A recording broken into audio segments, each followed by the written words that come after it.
ایک عورت کو اللہ ہر بار اولاد نرینہ سے نوازتا، مگر چند ماہ بعد وہ بچہ فوت ہو جاتا، لیکن وہ عورت ہر بار صبر کرتی اور اللہ کی حکمت سے راضی رہتی تھی، مگر اس کے صبر کا امتحان طویل ہو گیا، اور اسی طرح ایک کے بعد ایک اس عورت کے 20 بچے فوت ہوئے۔ آخری بچے کے فوت ہونے پر اس کے صبر کا بندھن ٹوٹ گیا اور آدھی رات کو زندہ لاش کی طرح اٹھی اور اپنے خالق حقیقی کے سامنے سر سجدے میں رکھ کر خوب روئی اور اپنا غم بیان کرتے ہوئے کہا، اے کون و مکان کے مالک، تیری اس گناہگار بندی سے کیا تقصیر ہوئی کہ سال میں 9 مہینے خون جگر دے کر اس بچے کے تکلیف اٹھاتی ہوں، اور جب امید کا درخت پھل لاتا ہے تو صرف چند ماہ اس کی بہار دیکھنا نصیب ہوتا ہے۔ آئے دن میرا دل غم کے ہول کا شکار ہو رہتا ہے کہ میرا بچہ پروان چڑھے گا بھی کہ نہیں۔ اے دکھی دلوں کے بیت جاننے والے،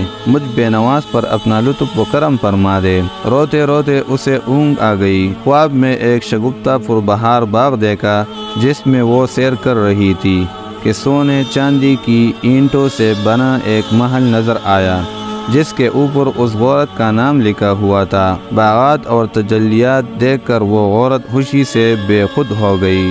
محل کے اندر جا کر دیکھا تو اس میں ہر طرح کی نعمت موجود تھی، اور اس کے تمام بچے بھی اسی محل میں موجود تھے جو اسے وہاں دیکھ کے خوشی سے جھوم اٹھے تھے۔ پھر اس عورت نے ایک غیبی آواز سنی کہ تو نے اپنے بچوں کے مرنے پر جو صبر کیا تھا، یہ سب اس کا اجر ہے۔ خوشی کی اس لہر سے اس کی آنکھ کھل گئی۔ جب وہ خواب سے بیدار ہوئی تو اس کا سارا ملال جاتا رہا، اور اس نے بھیگی ہوئی آنکھوں سے عرض کیا، یا الہی، اب اگر تو اس سے بھی زیادہ میرا خون بہا دے تو میں راضی ہوں۔ اب اگر تو سینکڑوں سال بھی مجھے اسی طرح رکھے تو مجھے کوئی غم نہیں۔ یہ انعامات تو میرے صبر سے کہیں زیادہ ہے۔